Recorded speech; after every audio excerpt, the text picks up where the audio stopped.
କାଦୁଅ ରାସ୍ତା ଉପରେ ପ୍ରଶାସନ ଦୃଷ୍ଟି ଦିଅନ୍ତୁ।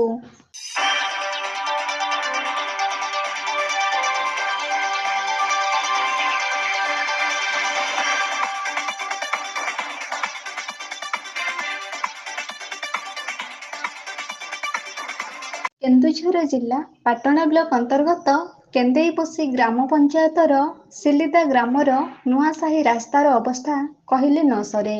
ଏହି ରାସ୍ତା 7 ବର୍ଷ ପୂର୍ବରୁ କଂକ୍ରିଟ କାମ ହୋଇଥିଲା। ସେତେବେଳେ ମାତ୍ର 400 ମିଟର କାର୍ଯ୍ୟ କରି ବାକି ଅଧାରୁ ବନ୍ଦ ହୋଇଯାଇଥିଲା।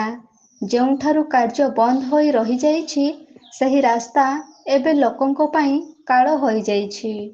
ଅଳ୍ପ ବର୍ଷାରେ ରାସ୍ତା କାଦୁଅରେ ପରିପୂର୍ଣ୍ଣ ହୋଇଯାଉଥିବା ବେଳେ ଲୋକମାନଙ୍କ ଯିବା ଆସିବାରେ ବାଧକ ସାଜିଛି, ଯାହାଫଳରେ ସେହି ରାସ୍ତା ଦେଇ ଲୋକମାନେ ଯିବା ଆସିବା ସମ୍ପୂର୍ଣ୍ଣ ବନ୍ଦ କରିଦିଅନ୍ତି। ବରଂ ବିଲ ଖମାର ଦେଇ ଯିବା ଆସିବା କରିବା ପାଇଁ ଲୋକ ପସନ୍ଦ କରନ୍ତି, କିନ୍ତୁ ଏହି ରାସ୍ତାରେ ଲୋକମାନେ ଯିବା ଆସିବା କରୁଥିବା ଦେଖିବାକୁ ମିଳେ ନାହିଁ।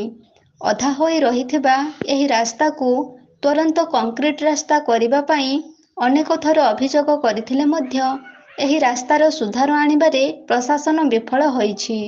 ରାସ୍ତାର ଅବସ୍ଥା ବର୍ଷା ଦିନେ ଏମିତି ମରଣଜନ୍ତା ପାଲଟି ଯାଇଥାଏ ଯେ କେହି ଜଣେ ମଜୁରୀ କାମରେ ଯିବାକୁ ପଡ଼ିଲେ ନାହିଁ ନଥିବା ଅବସ୍ଥା ଭୋଗିବାକୁ ପଡ଼ିଥାଏ। ସ୍କୁଲକୁ ପାଠ ପଢ଼ି ଯିବା ପାଇଁ ମଧ୍ୟ ପିଲାମାନେ ଏହି ରାସ୍ତା ଉପରେ ଭରସା କରିଥାନ୍ତି, କିନ୍ତୁ ଏହି ରାସ୍ତାର ଅବସ୍ଥା ଦେଖିଲେ ପିଲାମାନେ ସ୍କୁଲ ଯିବା ପାଇଁ ମଧ୍ୟ ବିଶେଷ ଅସୁବିଧାର ସମ୍ମୁଖୀନ ହୋଇଥାନ୍ତି।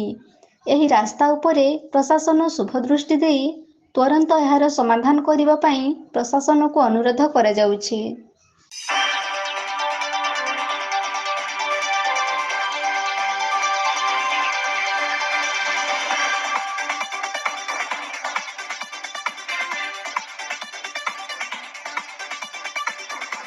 କେନ୍ଦୁଝର ପାଟଣାରୁ ବଳରାମ ସେଠୀଙ୍କ ରିପୋର୍ଟ, এবি ନ୍ୟୁଜ।